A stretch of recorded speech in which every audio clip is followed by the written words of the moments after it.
এই তোর আর এখন থেকে কাঁকড়া ধরতে পারবি না। কেন, কি হয়েছে? আমাকে এরকম বলছো কেন? কারণ আমাদের গ্রামে মেয়েদের কাঁকড়া ধরবার নিয়ম নেই। নিয়ম কি তুমি বানাও নাকি? লজ্জা করে না তোমার এই কথাটা বলতে? তুমি জানো আমরা গরিব ঘরের মেয়ে কাঁকড়া ধরে সেই কাঁকড়া বিক্রি করে গরিব ঠাকুমাকে নিয়ে কষ্ট করে সংসার চালাই।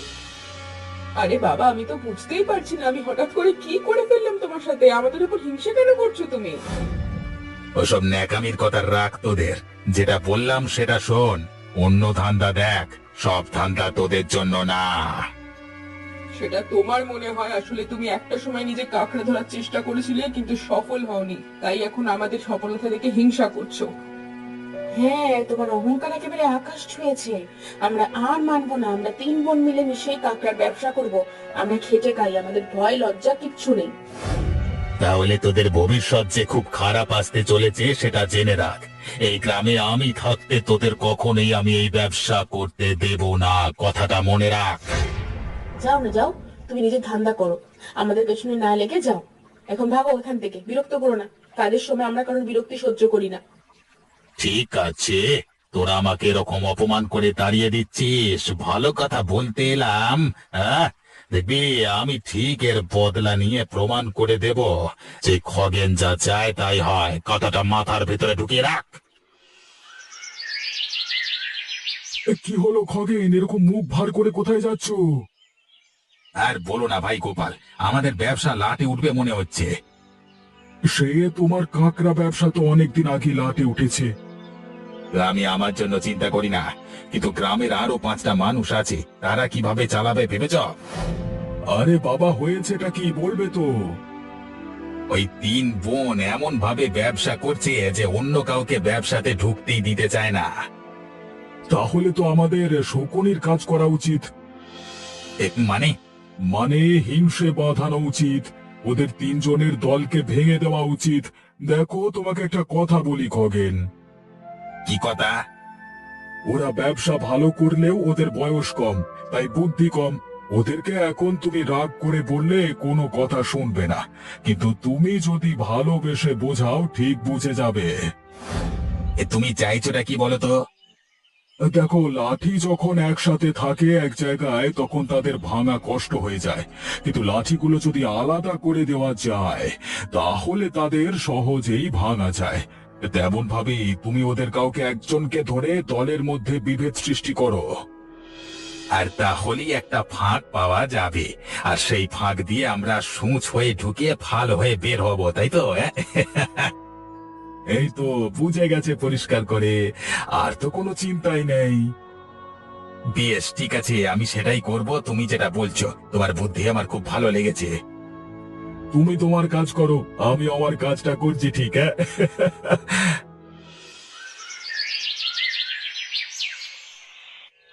এই কোথায় যাচ্ছ নাকি? এরকম বেচার মুখ করে বাড়ি গেলে কি ভালো লাগে? আর বলো না খগেন কাকা, রোজ কিছু না কিছু ঝামেলা একটা লেগেই আছে। আবার কি ঝামেলা হলো তোমাদের? রোজ খুঁটিনাটি নিয়ে লেগেই থাকে 3 বোনের মধ্যে। কে কত বেশি কাঁকড়া পেয়েছে তাই নিয়ে রোজ ঝামেলা। এদেরকে বোন পরিচয় দিতে না আমার লজ্জা করে। সকালে আমি যখন তোমাদের কথাগুলো বলছিলাম তোমাদের খুব খারাপ লাগলো। আমি তোমাদের কিন্তু ভালোর জন্যই বলছিলাম। আসলে আমি চাইনি যে তোমাদের মধ্যে কোনো বিভেদ তৈরি হোক। একটাই উপায় তোমাদের ভালো থাকবার, কি উপায় বলো তো? তোমাদের আলাদা হয়ে যাওয়া।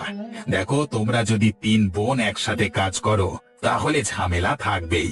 তার চেয়ে বরং আলাদা হয়ে যাও, তাতে ঝামেলা কম হবে। আমি তো বলবো তুমি বুদ্ধিমতী মেয়ে, সিদ্ধান্তটা তোমাকে নেওয়া উচিত, তাই না? আমার তাই মনে হচ্ছে কাকা। আজ আমি বেশি কাঁকড়া পাইনি বলে আমাকে খুব খারাপ কথা বলেছে ওরা। তাহলে তো তোমার সাথে এমনটা করে একদম উচিত কাজ করেনি ওরা। কিন্তু আমি কি করতে পারি বলো তো? তোমার বোনরা যে রাস্তায় যেতে চাইছে তুমিও সেই রাস্তায় গিয়ে বদলা নাও। কিন্তু কিভাবে নেব বদলা? আমি তোমাকে ধীরে ধীরে সব বুদ্ধি দেব। তুমি আমার সঙ্গে থাকবে তো? হ্যাঁ, তাতে যদি এই ঝামেলা থেকে মুক্তি পাওয়া যায় আর একটু সুখে থাকা যায় তাহলে আমি তোমার সঙ্গে থাকবো কাকা।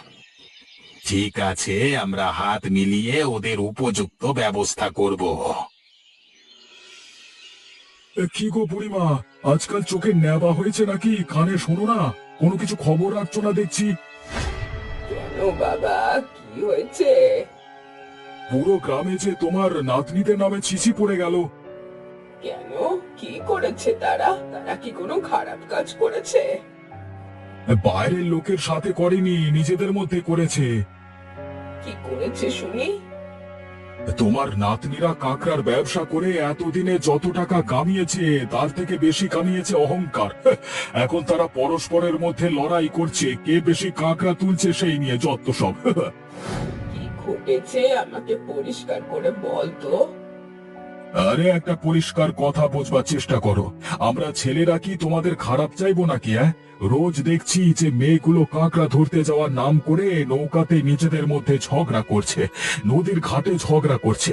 এরকম ভাবে কি দেখতে ভালো লাগে? তোমাদের বংশে তো 3 পুরুষের কেউ এরকম কাজ করেনি। এমন তো কিছু দেখিনি। তুমি থাকো ঘরে বসে, তুমি বুড়ি হয়েছো, তোমার চোখে কি আর সেসব পড়বে? কি বলি? তার এত বড় সাহস! এবার একটা ভালো কথা বোঝবার চেষ্টা করো। যত ওরা রাস্তাঘাটে ঝামেলা করবে তত বাইরের লোক সুযোগ নেবে তোমাদের ক্ষতি করবার। তার চেয়ে বরং দূর করে দাও। ঘর থেকে কুকুর শেয়ালের মতো তাড়ালেই বুঝবে মজা। তুই আমাকে জানিয়ে খুব ভালো করেছিস। আমি ওদের আদর দিয়ে শিক্ষা দিতে ভুলে গেছি। এবার আমি ওদের দেখাবো শিক্ষা কিভাবে দিতে হয়।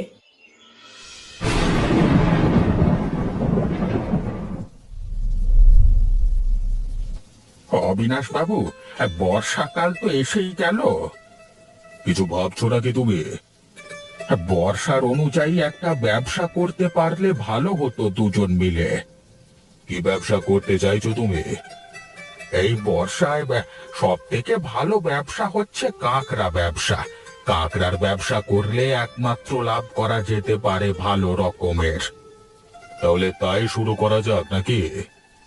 কিন্তু একটা সমস্যা আছে এই ব্যাপারে। কি সমস্যা শুনি? কাঁকড়ার ব্যবসায় ওই 3 বোন এমন ভাবে ঢুকে গেছে যে আর কারো ঢুকবার জায়গা নেই প্রায়।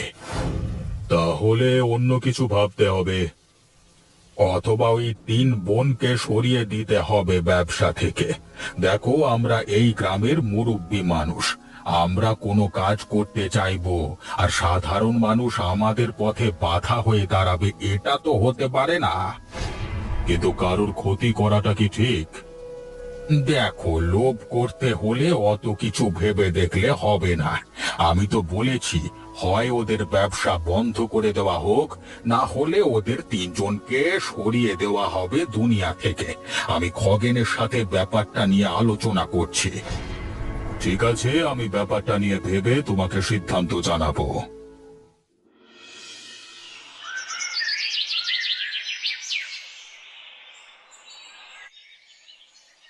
শোন, তোদের 3 বোনকে একটা কথা বলার জন্য ডেকেছি। কি কথা ঠাকুমা? তোরা যা শুরু করেছিস তাতে তো মান সম্মান আর গ্রামে থাকবে না।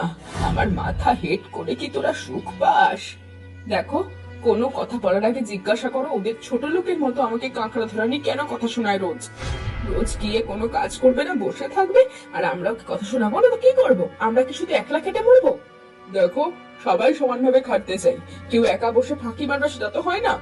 তোরা 3 বোন, কেউ একটু কম কেউ একটু বেশি, একটু মানিয়ে নিয়ে তাতে সমস্যা কোথায়? শোনো, ওসব জ্ঞান তুমি নিজের কাছে রাখো, আমাদের বলতে এসো না। শোন, আমি চাইবো তোদের 3 জনের ঝামেলা তোরা মিটিয়ে নিস।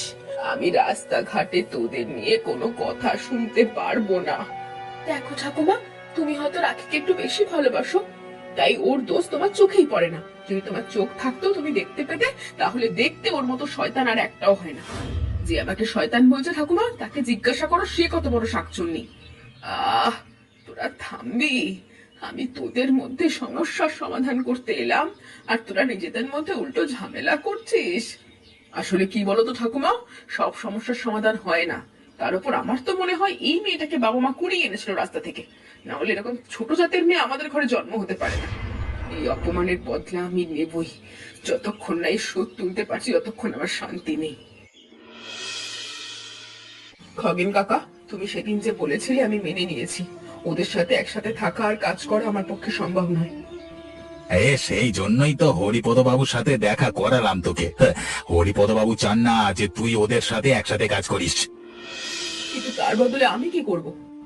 তুই চিন্তা করিস না নাকি, আরে তুই থাকবি আমাদের নতুন কাঁকড়ার ব্যবসায়।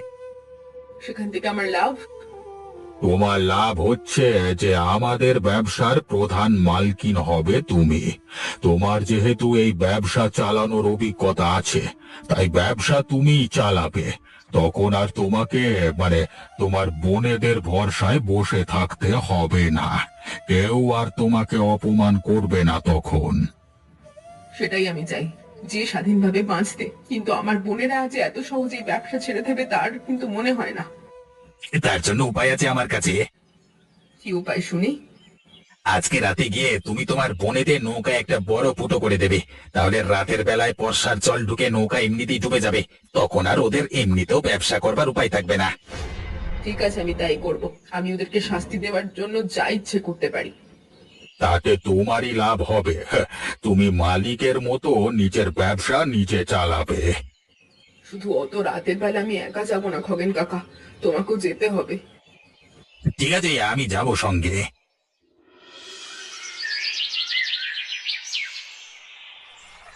তুই কেন চিন্তা করছিস বলতে এসব রাখি, এখন অনেক রাত বাকি। তাহলে আমিও তাড়াতাড়ি কাজটা মিটিয়ে নি। আমি লুকিয়ে লুকিয়ে বেরিয়েছি। বাড়িতে যদি একবার সন্দেহ করে সবাই বুঝে যাবে। তুই একদম চিন্তা করিস না তো। ওই দেখ নৌকাটা দাঁড়িয়ে রয়েছে, যা গিয়ে ফুটো করে দে তো। এই তো বৃষ্টির কারণে প্রচুর জল বেড়ে গেছে গো। সেটাই তো সুযোগ আমাদের হাতে। কেউ কিছু দোষ দিতেও পারবে না, সবাই ভাববে যে বর্ষার জলে নৌকা ডুবে গেছে। আমি গেলাম ফুটো করতে। যা যা, তুই যা। তুই যত ভালো করে কাজটা মেটাতে পারবি তত আমাদের সুবিধা। ও মা গো, বাঁচাও গো! হঠাৎ করে এত জল বেড়ে গেল কি করে? ও খগেন কাকা, বাঁচাও আমায়, আমি যে জলে পড়ে যাচ্ছি। নৌকার সাথে আমিও যে ডুবে যাচ্ছি খগেন কাকা। ওরে বাবা, এ তো দেখি রাখি সত্যি সত্যি নৌকার সাথে ডুবে গেল। তাই এত বৃষ্টির মধ্যে, এত জলের মধ্যে সে কি আর ওর দোষ? বেশ, ওকে বাঁচাতে গিয়ে আমি এখন নিজে মরবো নাকি? আপনি বাঁচলে বাপের নাম, পালিয়ে যায় বাবা এখান থেকে। এটা তো আমার লাভ। আর নৌকা ডুবে গেলে রাখিও খতম হয়ে গেল। কালকে সকালে সবাই জানবে রাখি ওর বোনেদের উপর হিংসে করে নৌকা ডুবাতে এসে নৌকার সাথে নিজেই ডুবে গেছে। সাপও মরলো আর লাঠিও ভাঙলো না। আমাকে বাঁচাতে এলি না তো শয়তান খগেন। তুই কি ভেবেছিস আমি ডুবে যাব? আমিও জেলে বাড়ির মেয়ে। এই স্রোতে আমি ভাসতে ভাসতে ঠিক বেঁচে যাব। তবে তোর চরিত্র আমি জেনে গেছি। প্রতিশোধ নিতে আমি ঠিক ফিরে আসবো।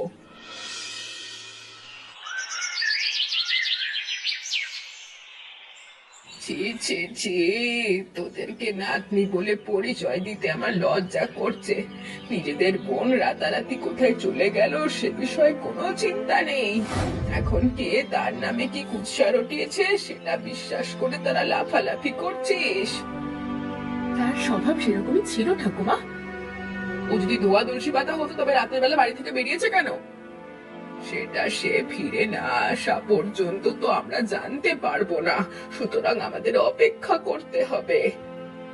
ওরকম একটা বাজে মেয়ের জন্য অপেক্ষা করতে আমার বয়ে গেছে। দেখো, তোমরা এখনো ছোট মেয়ে, জীবনে অনেক কিছুই তোমরা দেখোনি। আমার কথা শোনো, এরকম হুটহাট করে সিদ্ধান্ত নিও না। আমাদের এখনো উচিত রাখিকে খুঁজে বের করা, কারণ একমাত্র সে পারে আমাদের সত্যিটা জানাতে। আপনি একজন বিচক্ষণ মানুষ, ওই মেয়েটার কথা কি করে বলছেন? বলছি তার কারণ হচ্ছে যে এত সহজে মানুষকে চেনা যায় না। হতেও পারে এর পেছনে কারোর একটা বড় সড় ষড়যন্ত্র ছিল। হায় হায় হায়, আমার পোড়া কপাল অবিনাশ বাবু।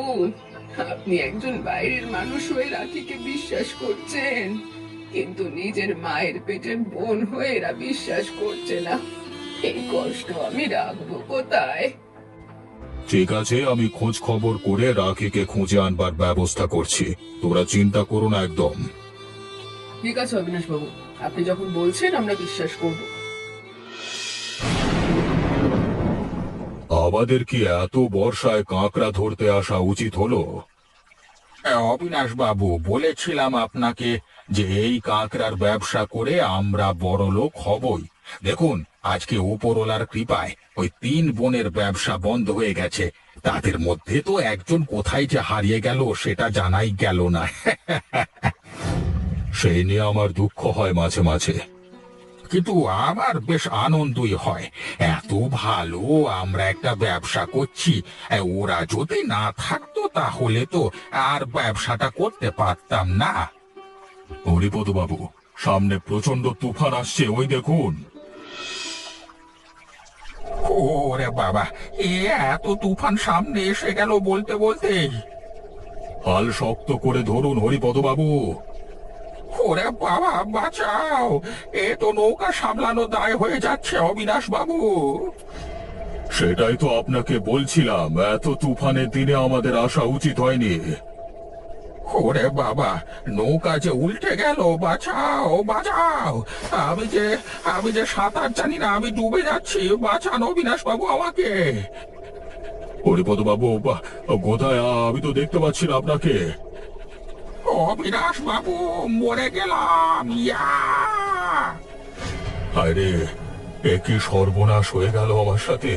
চোখের সামনে হরিপদ বাবু এভাবে এভাবে ডুবে গেল, আমি কিচ্ছু করতে পারলাম না। কিন্তু নিজেকেই বা কিভাবে সামলাবো আমি?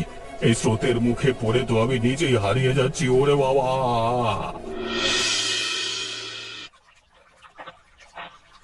এ কি অবিনাশ বাবু, আপনি? আপনার এই অবস্থা হলো কি করে? কে? এ, রাখি? তুমি এখানে কি করছো?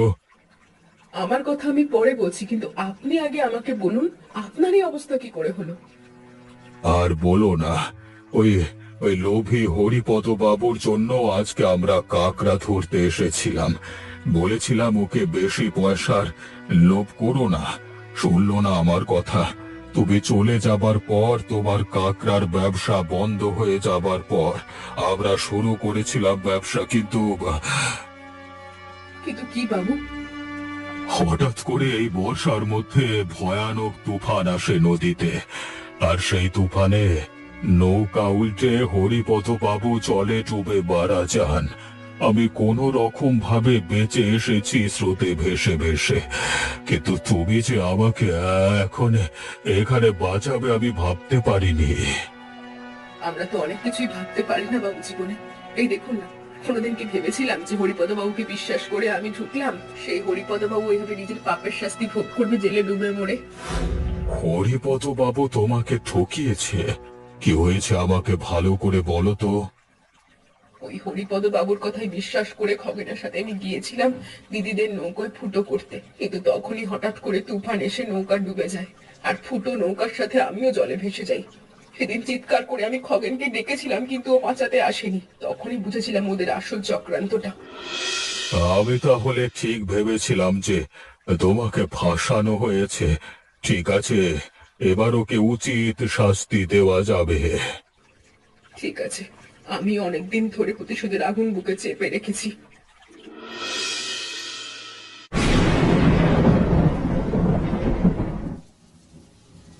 বাবু, আপনারা একটা এত বড় ক্ষতি হয়ে গেল, কথাটা জানতে পেরে খুব কষ্ট হচ্ছে।